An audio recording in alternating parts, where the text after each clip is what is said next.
traffic, turquoise 4041 uniform, departing 1 lot, glider turn. I get that people that only see the sport side of the soaring might see it like that, but for us, we're a scientific platform. So what we're interested is in the stratospheric wave, and that starts at 35,000 feet. This is Soaring the Sky, a glider pilot's podcast, coming to you from the Mid-Atlantic region here in the United States, and bringing you great soaring content from glider pilots all over the globe.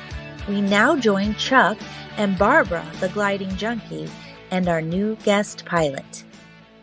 Hello and welcome to Soaring the Sky. Happy to have you back with us today. I also want to welcome back my co-host, Barbara. Hi, Chuck. I'm really happy to be here with you. Barbara, just in case people are tuning in for the first time and they don't know you, just tell us a little bit about yourself. Well, it's always hard to describe myself, but I'm a glider pilot.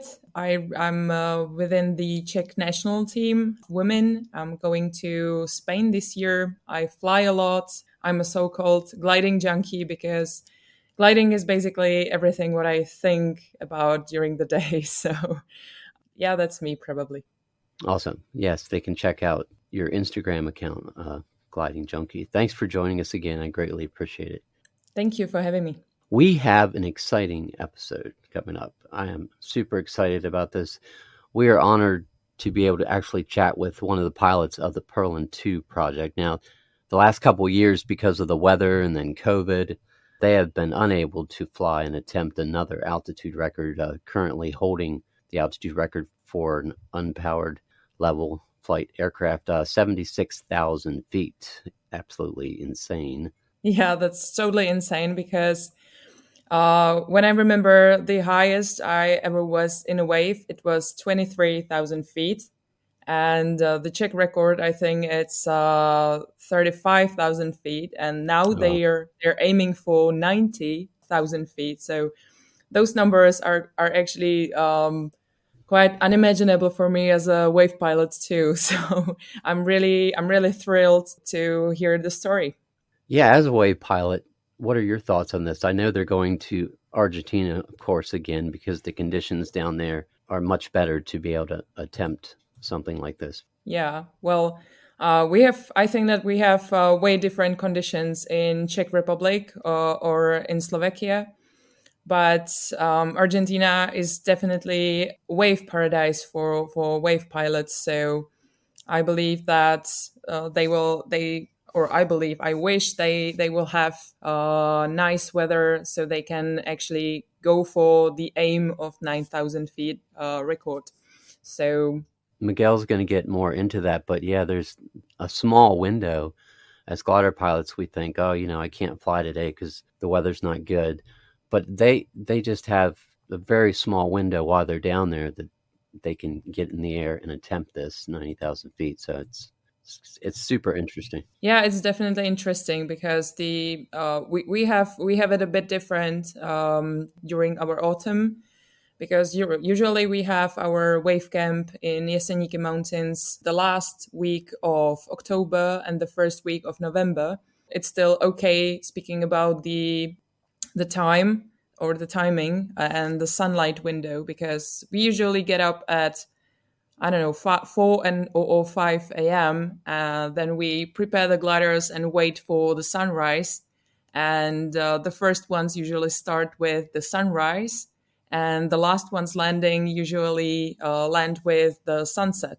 And that can actually go to 10 hours of flying when the conditions are actually suitable. So I think that we have pretty impressive window we can actually use, but I believe that it will be way different in Argentina. Also speaking about the high mountains, because the sun can actually rise early, but it's still dark over there. So yeah, they have to struggle a bit with this, I guess. That kind of reminds me of Gordon. I believe that most of the glider pilots know the guy because he actually used night vision goggles. Yes, I saw that. Yeah, that was also quite impressive. That was also quite impressive story because he actually wants to put some next level stuff flying up with Yeah, the night vision goggles. He already flew quite impressive, not quite really impressive flight with the night vision goggles. So yeah, probably that could be also something that could help the Perlin guys. But yeah, we will yeah, see. We'll yeah. see. Oh, yeah. Can't wait to get into this. It's super interesting. Before we do that, I do want to give a shout out to our new Patreon pilot, Reed Baldwin. Thank you very much, Reed.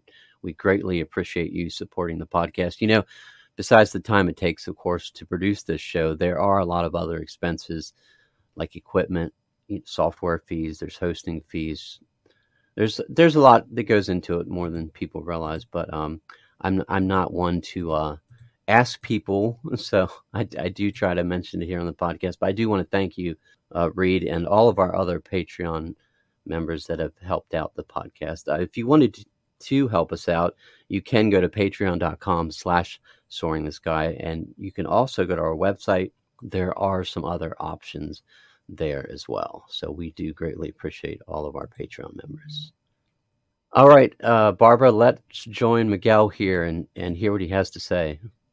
Yeah, definitely. I'm excited to hear the story behind the Perlin project, the preparations, and how it actually goes. And let's learn and get to know new stuff. Hello, Miguel. Welcome back to Soaring the Sky.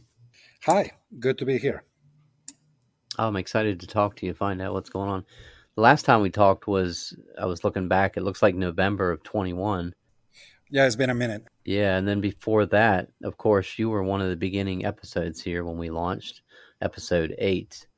That was March of 2019. Now, if you haven't heard Miguel's story, you need to go back and listen to that episode. Miguel, but for those that haven't heard your story, could you give us just a quick rundown, a little bit about yourself? Yeah, so my day job is as an experimental test pilot, and I work for all kinds of different companies over the years, but mostly in electric aviation in the last 5, 6 years. And also one of the pilots and the flight test engineer for the Airbus Perlan II project mission, which is takes a glider soaring in mountain wave up to 90,000 feet. Yeah, and the record right now with you all is 76,000, right? The Perlan project has the last 3 records were 76,000, before that 66, before that 62, and before that 53,000. Those are the Wow. four records that the Perlan set so far. So, have you been taking part in Wave Camp? I know we were talking earlier, you're in Minden, right? Yeah, no. So there was no wave camp this year, as far as I know. I Oh, regularly come to Minden from Florida and to work on Perlan, and I am here now. Perlan is on his way to Argentina. I am working on a different project. and what are you working on right now? An electric motor glider that is designed and has enough power to fly to the lower part of the stratosphere, so about 45,000 feet. Oh, wow. Of course, I'm still with Perlan. It's just Perlan is right now just left the Panama Canal yesterday and is on his way to Argentina. Yeah, I've been keeping an eye on that. Yeah. Jackie has been posting where is the container. Yeah, that's awesome. So I want to hear about all the details on what's been happening with the Perlin. Sure. So, well, basically, we did not go for 3 years because of COVID. Last year we almost did, but then the Omicron variant was too much of a risk. Going to Argentina is very expensive, and it depletes all our budget for the year. So if we go and then COVID is present, and Argentina was one of those countries that was very taking it very seriously, and they weren't allowing foreigners to come into the country for a while, and so we decided not to go until now.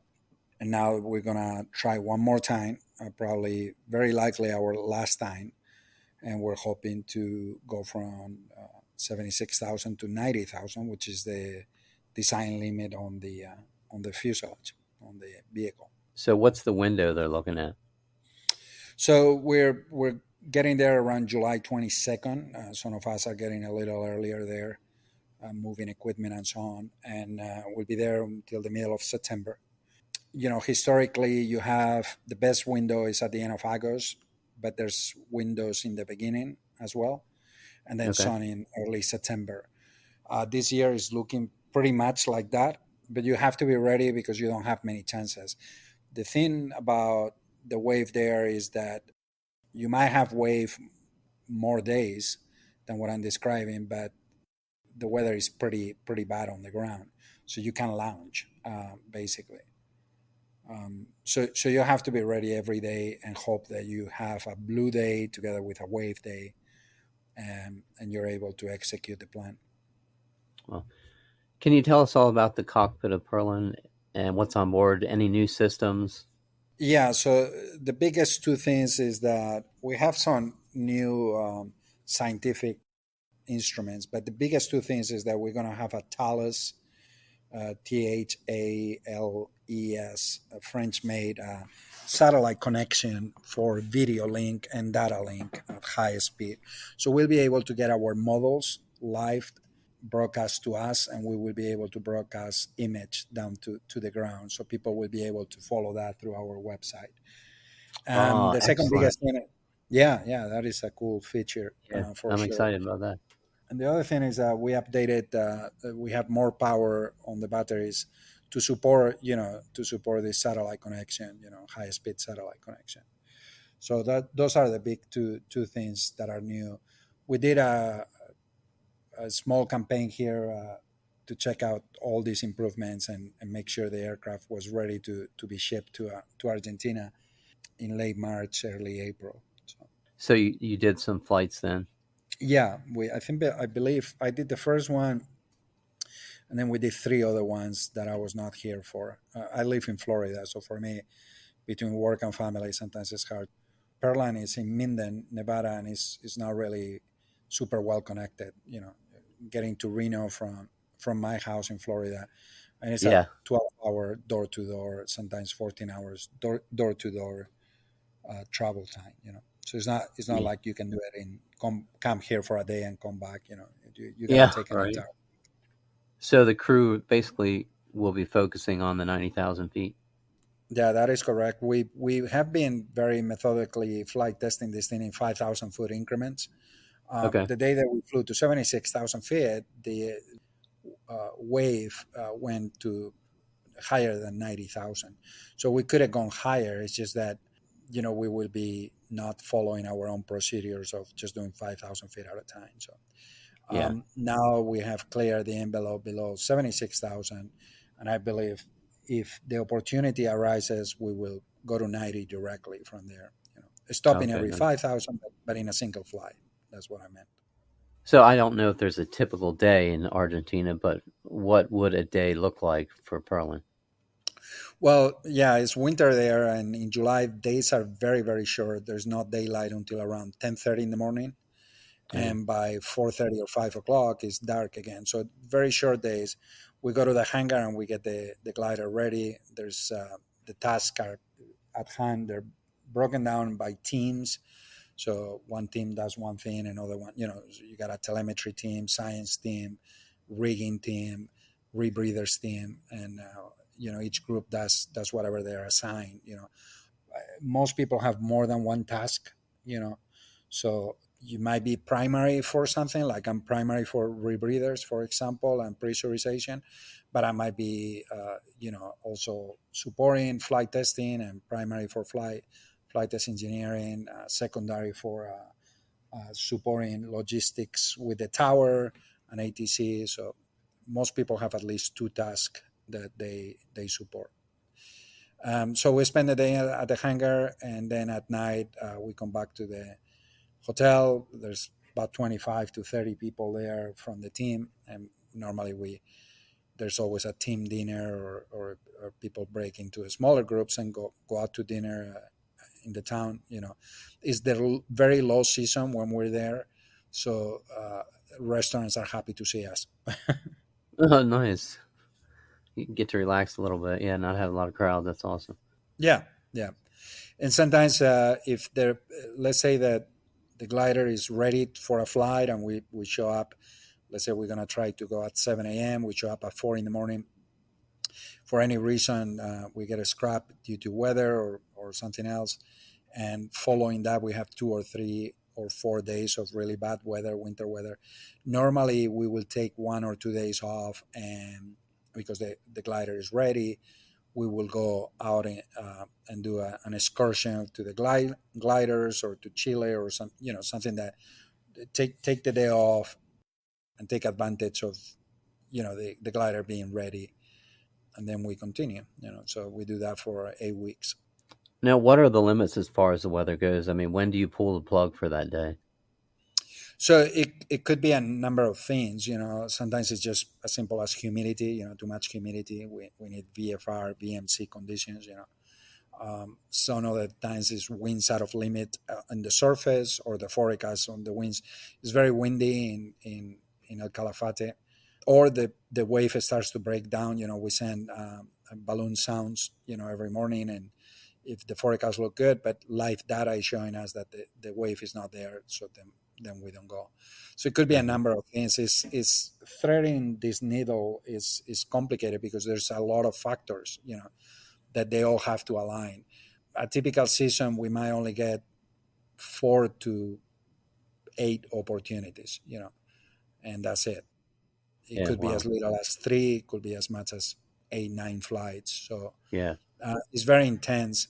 A few times we done back-to-back days, where we have one good day and the next one looks as good as the current date, and that is extremely hard for us to do a turnaround in less than 24 hours. Oh, Because yeah. you have Yeah. to charge, you have to clean the rebreathers, disassemble it, clean them, test them, put them back. It's just really, really challenging to, you ended up finishing the work at 10 o'clock at night and having to wake up at 3 or 4 in the morning to. Oh, yeah. That's rough. Wow. So we That try that's never to do that, but sometimes, if it's the end of the season and this is the only opportunities, what are you going to do? yeah. You try to carpe diem and go for it. And you are flying several hours. So, what do you do as far as eating and drinking when you're up there?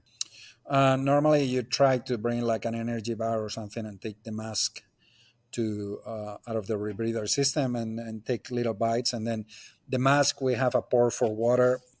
We just drink water regularly. So Okay. and the flights are not super long. They're about 5 to 7 hours.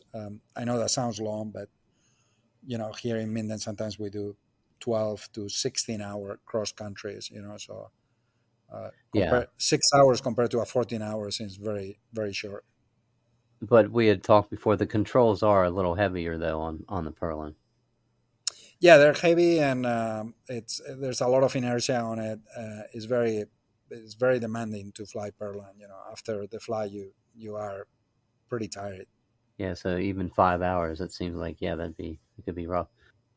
It's okay. I think you get used to like anything else. Wings and Wheels has been serving the soaring and sport aviation community for over 30 years. They hands down have the largest and most comprehensive inventory of sailplane and soaring supplies in North America, and they ship globally. Nearly everything you'll find on their site is in stock and ready for same day shipping. Wings and Wheels is the exclusive American representative for HPH sailplanes. Be sure to check out the Twin Shark, their latest launch. They are also now the exclusive distributor in North America for the new Just Soaring Glider Sim Pro. The team has thousands of hours of flying experience in gliders and airplanes. Staffed by Adam, Kelly, Laura, and Sean. A friendly voice will answer when you call or email them. Check them out at wingsandwheels.com. How are you getting towed up this time, just like before? Yeah, we have the egret, and we will go directly to the stratospheric wave. When I do presentations in Europe, a lot of the Europeans they don't like that. They kind of are critical of that, and I remind them that the first year and the second year we didn't have the grub, and that we did tow above the tropical. I mean, we did fly the wave from 10,000 feet to above the tropopause into the stratosphere. So that part Yeah. has already been proven. There's no point on trying to do that. I get that people that only see the sport side of the soaring might see Right. it like that, but for us, we're a scientific platform. So what we're interested is in the stratospheric wave, and that starts at 35,000 feet. So there's down there, of course. Here it would be much higher. So there's not really any sense on towing to 10,000 feet and spending a bunch of hours trying to get to above the tropopause. Yeah, exactly.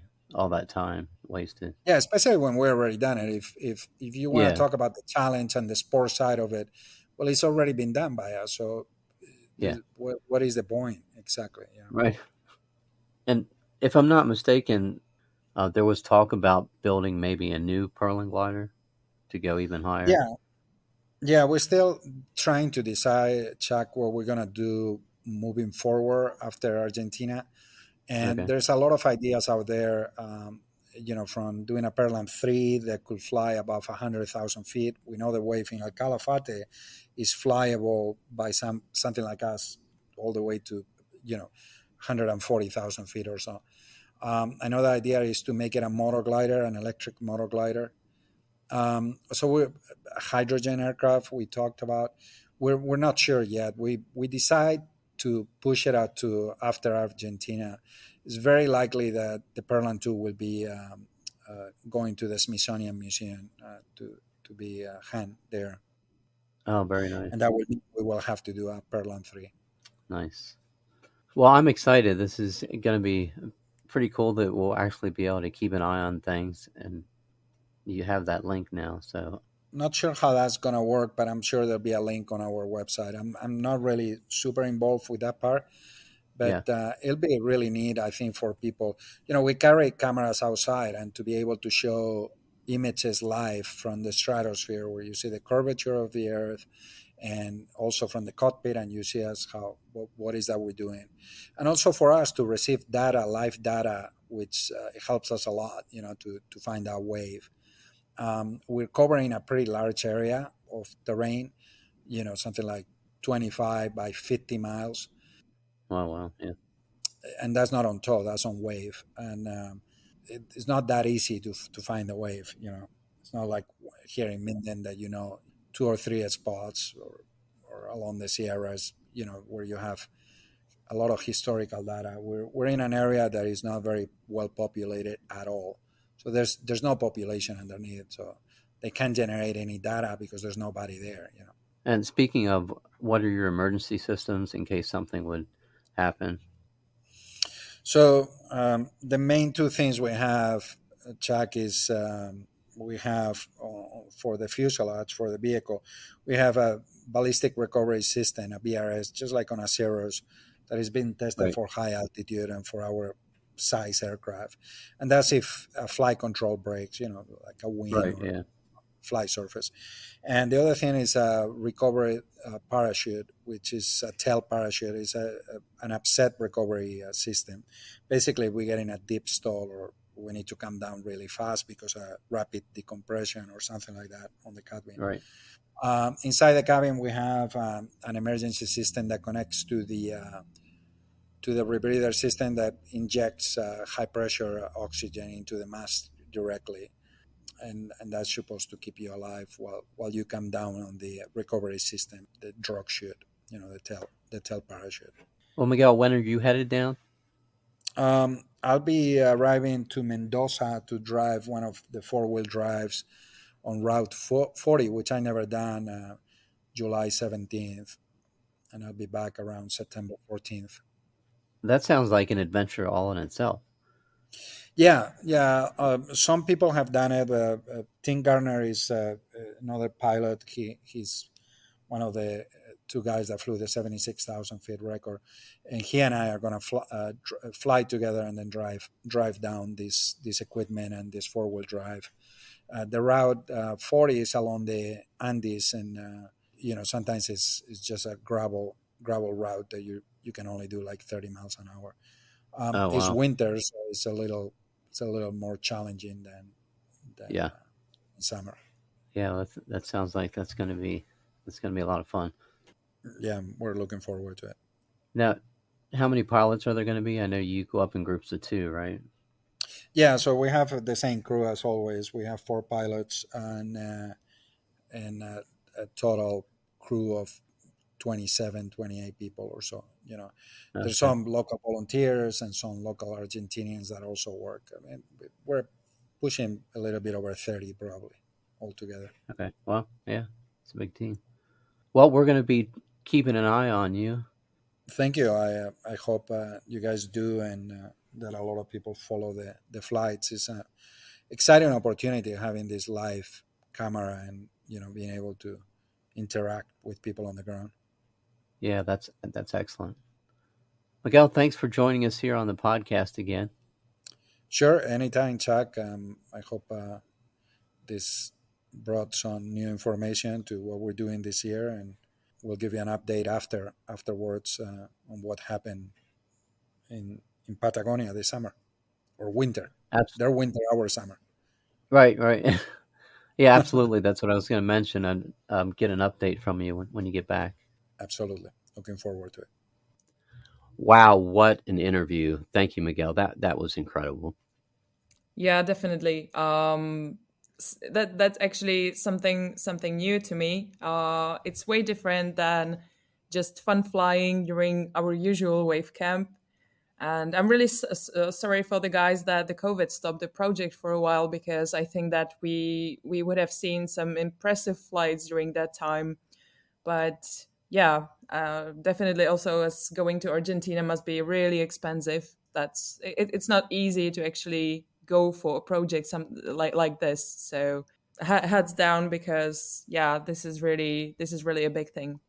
Yeah, and Miguel's, I guess, going to fly part of the way, and then he was talking about actually getting in like an SUV and driving, and some of the roads are like gravel and like 30 miles an hour. It's crazy. That journey itself just to get there is amazing. Yeah, well, actually, speaking about that, they have like few like a reasonable amount of weeks to actually go for 4 or 5 flights. So they spend so much time just waiting for the perfect conditions that are not easy in Argentina, to actually find the suitable conditions for aiming to 90,000 feet. And then like all the waiting, I always complain for like because of the waiting that we usually have during competitions or when we wait to fly. And I Right. think that this is like a basic stuff for a glider pilot, even though it's this big Perlan project. So they have to wait a lot, I guess. Yeah, like literally a couple years. I mean, Yeah. and this project has gone on for years.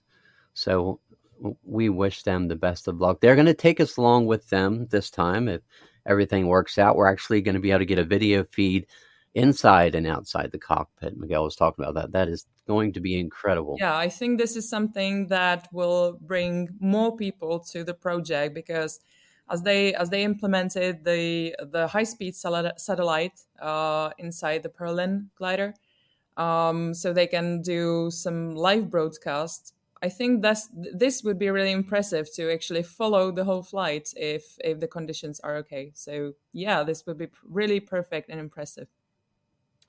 Yeah, I'm going to put their website in the show notes here so people can definitely keep an eye on that.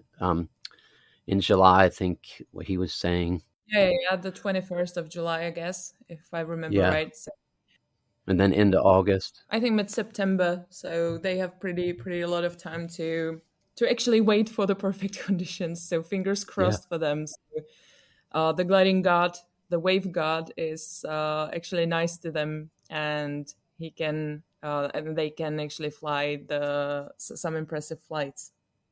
Yeah, absolutely. Exciting stuff. We will be keeping an eye on it. Barbara, thank you so much for joining me.